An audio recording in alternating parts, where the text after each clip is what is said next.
Thank you for joining us today for Cloud9's 360 Innovate podcast series. I'm Rick Clark with Cloud9 and your host. Today, we are speaking with Pete Smith and Eric Perzak with Parent Discovery. Now, these two have been doing some pretty exciting things with all the new data types impacting investigations and discovery, so I'm looking forward to this conversation today. Pete, why don't you kick us off here and tell us more about your background and practice? Okay, excellent. Thrilled to be here, Rick. Parent Discovery, we launched this business a few years ago, believing that there was a better way to do business, especially being a provider of both digital forensics and e-discovery. In the 15 years I've been in the industry, mostly management, marketing, sales roles, and I can't go without saying this as a nod to my kids. As a co-founder of Parent, I'm the P in Parent. All right, Aaron, how about you? Yeah, so we've been in business for about 4 years now, since 2018. And Pete and I came together with the idea again of, at least in the local market, it seems like there's a lot of companies that do either forensics or e-discovery. And we identified that there's really this gap, in particular, that end users have, where they've got to go to one place to try and get data collected, and then go to an entirely different place when they want to actually get that reviewed, dig into more of the true e-discovery tasks, and work through review and production. And as someone who's been in this business for quite some time, we really identified that can be problematic.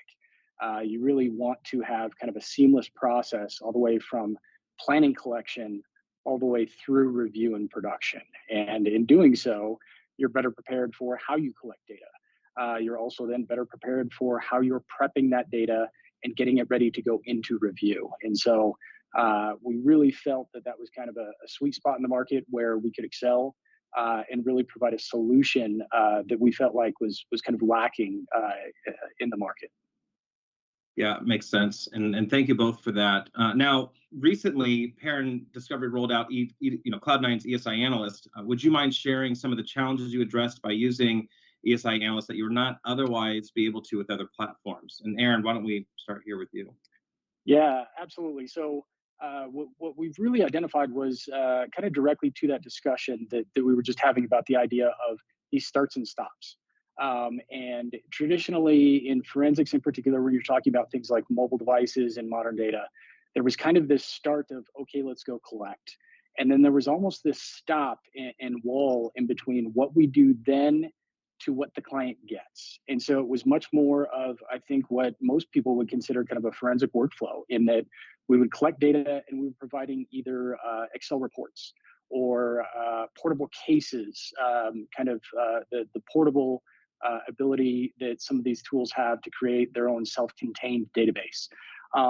And while that can be helpful for clients to be able to look at things, it really becomes problematic on two fronts. One, we tend to try and narrow the scope of the data when we do that, so that we're not just dumping a terabyte of data back onto a client on an external hard drive for them to review. The second problem with most of those solutions is that they're kind of a one instance type review model. They're a self-contained application on a single hard drive. You really don't have the ability, like you would in traditional e-discovery, to say, hey, we've got this large volume of data. How do we split it up? How do we get a whole team engaged and really involved in this process? The other reason that ESI Analysts for us is very helpful is a lot of the process that we found kind of harkened back to the old e-discovery days, which was, hey, client, kind of blindly provide us with a keyword list. We'll run it against the data. We'll dump results for you. You then review it. You get back to us with what tweaks you want. With ESI Analyst and the ability now to have people, multiple people, be able to kind of run searches across a more complete data set, it's a lot easier for them to get an understanding of what they're seeing, in addition to what they wouldn't be seeing if we just gave them some subset of items on a standalone hard drive. So really for us, ESI Analyst helped complete that bridge as a company that we've been trying to solve, which is, how do we make it an end-to-end flow from collection through production while having the client as involved and engaged as possible? Yeah, that's great, Aaron. Really appreciate that. And Pete, would love to hear your insights here as well. I there Aaron is so good. I think he has did a good summary. The only thing I'd add is that uh, the we live in a world where everything is about convenience, and all the software manufacturers that provide that convenience for us, they're not making it litigation collection friendly, litigation review friendly. And so it hasn't taken long for challenges for us to face, not just the marketplace that we service, but in our own way of trying to serve the marketplace where we get befuddled. And so it's always a challenge for us to fill that void. And I lean on Aaron and his team when they can speak to ESI analysts and what it's doing for us to help our clients. And it's becoming a game changer for us. Yeah, excellent. And that goes to the next question here. When people roll out ESI analysts to their clients, there's different ways that they're approaching the different problems. In this instance, I'd be curious on, does ESI analyst change your tactics and how you approach data and case strategies, and really what are those elements there? And Aaron, think we could start with you there as well.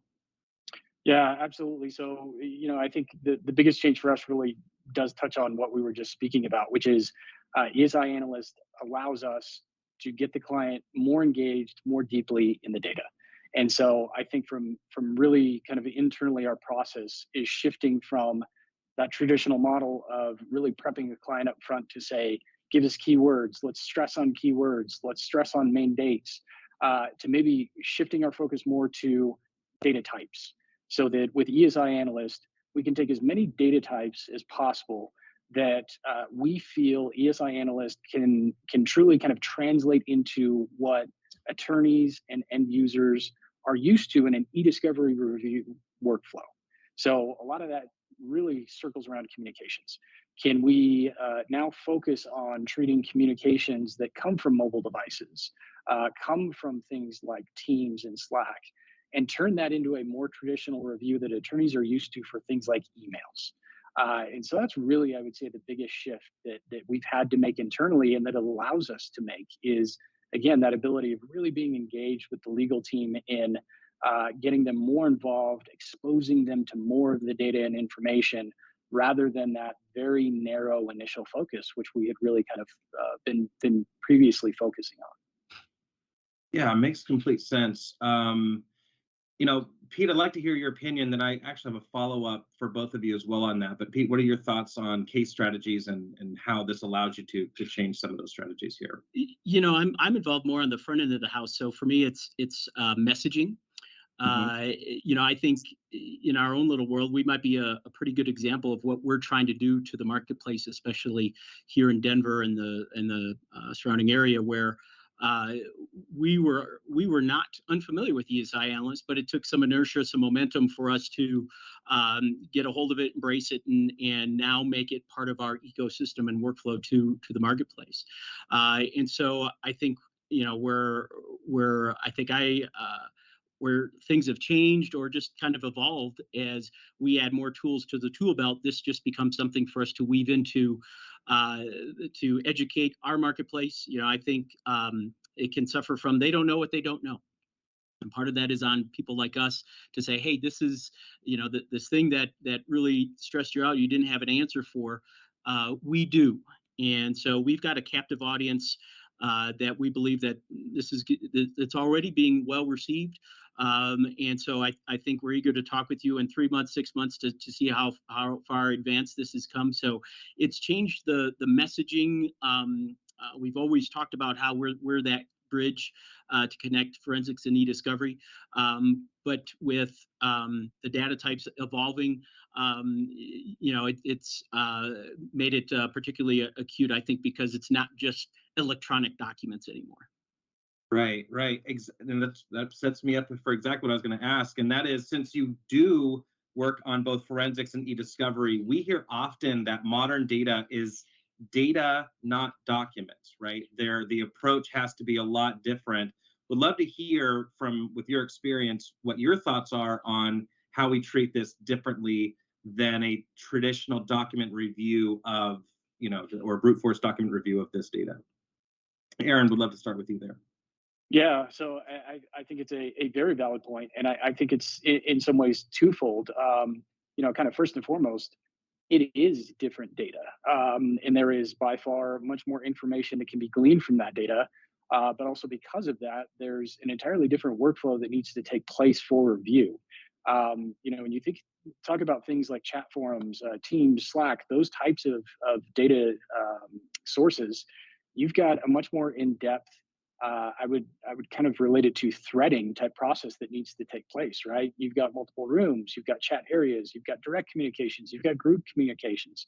So you may have many of the same participants, but you've got all these different kind of areas and avenues of information and communication taking place. And so I certainly think it is a different workflow that needs to be had, even if many of those workflows from an end user perspective can be rooted in experiences that they already have. The idea of threading of conversations and communications, that's not dissimilar in some ways to email or even mobile data review.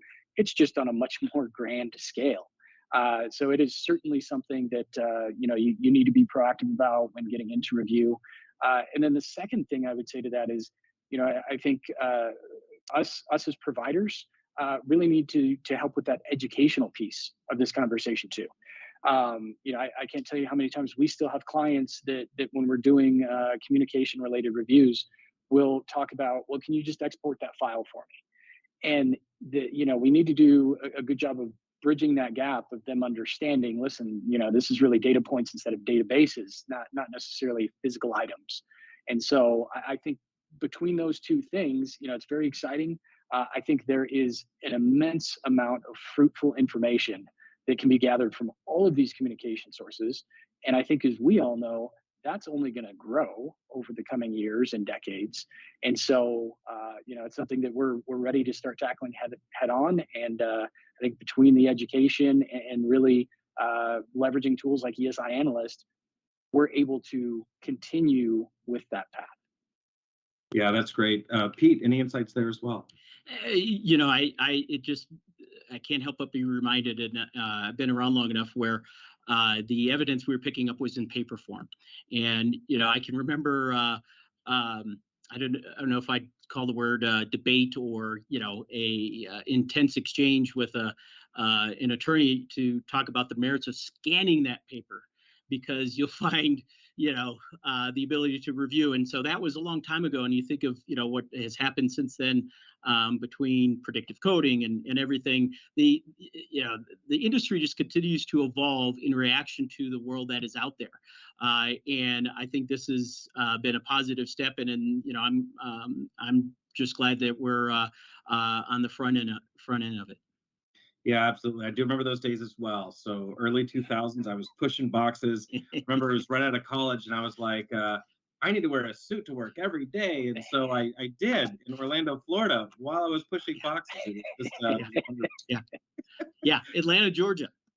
Oh, okay, yeah. It was always raining on the forehead. Yep, exactly. So, well, cool. And actually, Pete, so on this, being at the sort of the forefront of all of this and looking at long-term goals, how does your long-term goal with the platform provide better ROI? When you're looking at rolling this out, what are, your specific plans around, having better ROI with this platform? Yeah, I think we're early in the process, so the numbers aren't concrete. But what we hope is, and we've built a plan behind this, is that becomes a fabric of our ecosystem. And I like to use the example of a I guess what would be now a sister product with Cloud9, the Explore tool.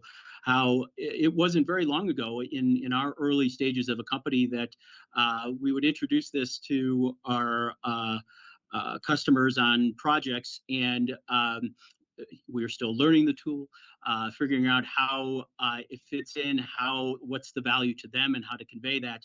And there was nervousness, there was anxiety, and I think now it has become such a fabric of what we do. It's we start a project and we outline what we're going to do, and Explorer is one of it.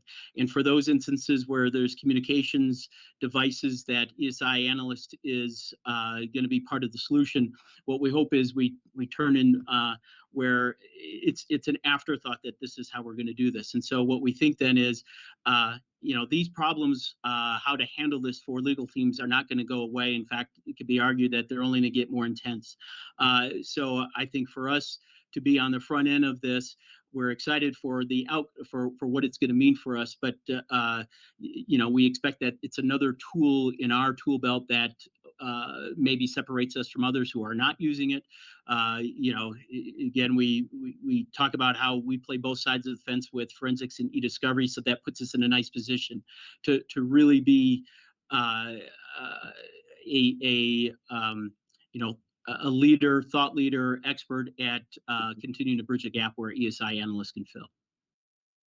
Yeah, perfect. And then Aaron, what are your thoughts there as well? Yeah, I think for me, on more of kind of just the project side, is the ROI for us is not all that dissimilar to many others that surround e-discovery itself, in that it's one more thing that we can capture and one more data source that we have in the current workflow, right? It helps to complete that gap of not having a customer or client say, I've got this, but I got to go somewhere else to go look at it. And so really, I think the biggest ROI that we have is it helps complete and fulfill that ecosystem as a kind of one-stop area for traditional e-discovery through mobile and modern data. We can handle it all. And I do think it's interesting when we consider the long-term ROI, because I think if we were to be very narrow-minded, you could say that, well, maybe it harms our ROI because currently our workflow is we get to bill forensic analyst hours for that searching that we perform and those reports that we create. But I think the reality is long-term ROI is we're getting the client engaged more deeply. And we are then able to focus on how else can we help you in the case as a whole, not how can we bill you for this sliver of work that we're performing on this case. So I think it truly is more that harmonious, let's tackle this from a global perspective rather than focusing on the narrow short-sightedness of simply an hourly billable event that happens behind a curtain. Yeah, great point. And that's a very tough shift for our market in general, and really across the board from forensics to attorney time and all of that. So yeah, it makes complete sense. Now, as we kind of take this plane back down to the runway, one last question for you both, and really kind of looking at the industry as a whole. It's, you all have been doing this a very long time. What are you seeing, whether it's trends or maybe techno attorneys adopting technology? Curious on what you're seeing out there that is different or changing from what traditional discovery and things that we're seeing. We talk a lot about modern data, but just curious if there's any other observations you have, and who would like to start there? Aaron? Sure, I can start. I mean, I think that it's interesting when I look at from my perspective, which is when I first got into this industry a little over 20 years ago, it was more on the litigation support side. So it was from the perspective as, remember the paper days and large scale paper projects, and how do we review that? And so I started working in a firm where we had summation and we had put all of this paper into a database. And so really my roots are more on that litigation e-discovery side. And then I got exposed to and kind of transformed into the forensic side as well. And so what really drew me to the forensic side after a while was I think that most of us in this industry, especially on the service provider and lit support side, can agree that e-discovery to a point became a little easy button. And a little broad with, hey, we had a lot of tools that could do a lot of things, and many of them didn't necessarily do everything great. And on the forensic side, at least at that time when I got into it, it was the opposite, where you had to go and get 30 tools to complete what you wanted to in forensics. And each of those tools had a very narrow and distinct focus. And that was it. But they did it really well. And so what's interesting to me is to see some of the shift and the gap in our industry, in particular when it comes to a tool like ESI Analyst, because I think e-discovery in many ways is still easy button. I think that there's a lot of the forensic side of things too, a lot of forensic tools out there that have been built for easy button application to people. But what still remained had been this gap of how do we review the data in between the two? And so for me, truly one of the most intriguing and I think hottest markets is the market of ESI Analyst, which is how do we then review all of these new modern data types? And the other thing that is going to be fascinating, which we see a lot on the forensic side, is all right, I have this forensic tool.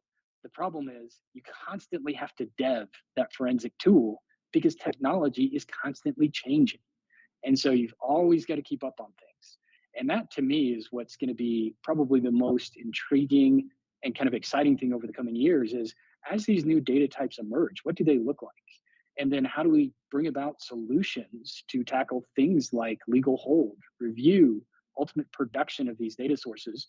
Because as we talked about a little bit earlier, they're not just traditional documents. We have all these different data sources and data types. So for me, that is the piece of I think our industry, our landscape, our life that I'm most intrigued at kind of focusing on over the coming years.